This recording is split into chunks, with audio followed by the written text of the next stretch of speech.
ప్రాచీన శాస్త్రీయ అత్యాధునిక వైద్య విధానాలను వినూత్నంగా ఒకే గొడుగు కింద అందుబాటులోకి తీసుకొచ్చింది మెడి9 integrated medical system. Hi hello నమస్తే, welcome to Telugu popular TV. నేను మీ సుష్మిత.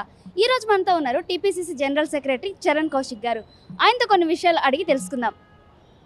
మన కేసీఆర్ గారు 14 నెలల తర్వాత ఫామ్ హౌస్ నుంచి బయటకు వచ్చారు కదా, ప్రజల కోసం వచ్చారు. అదే కొన్ని వ్యాఖ్యలు అయితే చేశారు. ఉప ఎన్నికలు వస్తాయి 10 నియోజకవర్గంలో అని. దానిపైన మీరు ఏం చెప్తున్నారు? అంటే కేసీఆర్ గారు బయటకు వచ్చి మాట్లాడలేదు. వారి తరఫున కేటీఆర్ గారు వచ్చి బయటకు వచ్చి వాంగ్మూల్యం ఇచ్చిండు 7 గంటల పాటు. ఇంతవరకు నాకు తెలిసి 2014 తర్వాత కేసీఆర్ గారు ఇన్ని గంటలు కూర్చొని ఏనాడు కూడా కార్యకర్తలతో కానీ నాయకులతో కానీ మాట్లాడిన సందర్భం లేదు. ఎందుకంటే బీఆర్ఎస్ పార్టీ రోజు రోజు వీక్ అవుతూ ఉంది కాబట్టి నాయకులలో కాన్ఫిడెన్స్ క్రియేట్ చేసే ప్రయత్నంలో భాగంగా 7 గంటల పాటు కేటీఆర్ గారు వారికి దిశానిర్దేశం చేసినా కనపడతా ఉంది. అదే కాకుండా కేటీఆర్ గారు బయటకు వచ్చి మాట్లాడలే. ఓన్లీ వారి తరఫున కేటీఆర్ గారు వచ్చి తెలంగాణ రాష్ట్రంలో ఉప ఎన్నికలు వస్తాయి, మీరంతా రెడీ ఉండాలని చెప్పేసి వాళ్ళ నాయకులను చేజార్చుకోకుండా ఆ పార్టీలో ఉన్నటువంటి నాయకులు బయటికి పోకుండా కాపాడుకునే ప్రయత్నంలో భాగంగా బీఆర్ఎస్ పార్టీ ముందుకు పోతాం కనపడతా ఉంది.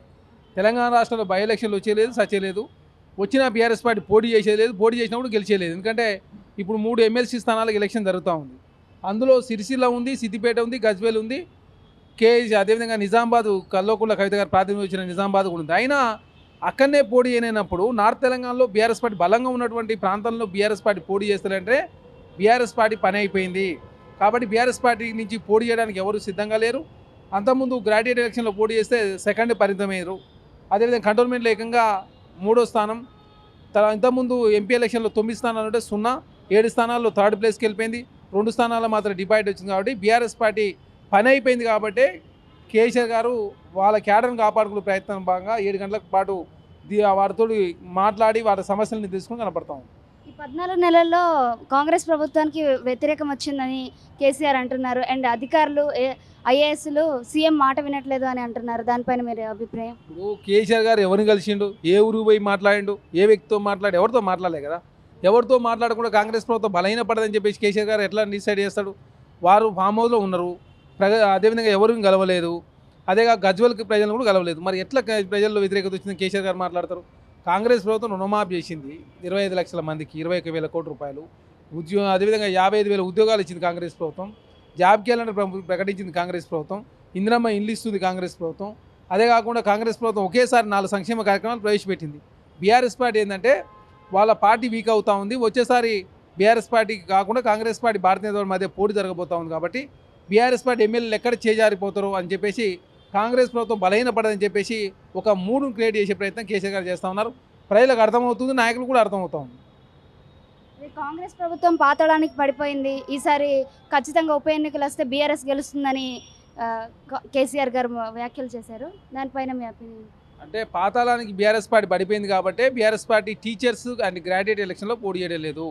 నిజంగానే ఆ పార్టీ పడిపోయకుండా ఖచ్చితంగా పోటీ చేసేవాడు కదా. అదేగా అంతకుముందు గ్రాడ్యుయేట్ ఎలక్షన్ జరిగితే 60 కోట్ల రూపాయలు ఖర్చు పెట్టి భారతీయ జనతా పార్టీ నుంచి రాకేష్ రెడ్డిని తీసుకొచ్చి పోటీ చేయించారు. మరి ఇప్పుడు ఎందుకు పోటీ చేస్తలేరు? బీఆర్ఎస్ పార్టీ బలంగా ఉన్నటువంటి కరీంనగర్, నిజామాబాద్, ఆదిలాబాద్, మెదక్లో పోటీ చేస్తలేరు. తర్వాత నల్గొండ, ఖమ్మం, వరంగల్లో బీఆర్ఎస్ పార్టీ పోటీ చేస్తలేదు. బీఆర్ఎస్ పార్టీ పాతాళానికి పోయింది. కాబట్టి ప్రజల యొక్క మూడును డైవర్ట్ చేయడం, రాజకీయ నాయకుల యొక్క వాళ్ళ నాయకులను కాపాడుకునే ప్రయత్నం బీఆర్ఎస్ పార్టీ కేసీఆర్ గారు చేస్తున్నా కనపడతాం. ఇంకా మంత్రులు కూడా సీఎం పేరు మర్చిపోతున్నారని చెప్పి మొన్న ఒక వ్యాఖ్యలు చేశారు. ఇక అది బీఆర్ఎస్ పార్టీ ఏంటంటే చిన్న చిన్న విషయాల్ని పెద్దగా చేసే చూపించే ప్రయత్నం బీఆర్ఎస్ పార్టీ చేస్తూ ఉంది. కేసీఆర్ గారైనా, హరీష్ రావు గారైనా కాంగ్రెస్ ప్రభుత్వం ప్రజారంజక పాలన అందిస్తూ ఉంది రేవంత్ రెడ్డి గారి నాయకత్వంలో. దేశంలో ఏ రాష్ట్రంలో చేయని విధంగా కాంగ్రెస్ ప్రభుత్వం రుణమాఫీ చేసింది. 70 అంశాలతో కూడినటువంటి మేనిఫెస్టోలో పెట్టిన అంశాలు కూడా నెరవేర్చింది కాంగ్రెస్ పార్టీ. కాంగ్రెస్ ప్రభుత్వానికి చిత్తశుద్ధి ఉంది, కాంగ్రెస్ ప్రభుత్వం కమిట్మెంట్ ఉంది. కాబట్టి కాంగ్రెస్ ప్రభుత్వం ఎప్పటికప్పుడు అప్రమత్తం అవుతూ ప్రజలు ఏదైతే కోరుకుంటారో చేసే ప్రయత్నం కాంగ్రెస్ ప్రభుత్వం చేస్తూ ఉంది. కాబట్టి అనవసరంగా ఇష్యూని డైవర్ట్ చేసే ప్రయత్నం బీఆర్ఎస్ పార్టీ చేస్తూ ఉంది. బీఆర్ఎస్ పార్టీ సోషల్ మీడియా నమ్ముకుంది, కాంగ్రెస్ పార్టీ ప్రజలు నమ్ముకున్నారు. ప్రజలు నమ్ముకొని కాంగ్రెస్ ప్రభుత్వం ముందుకు పోతా ఉంది.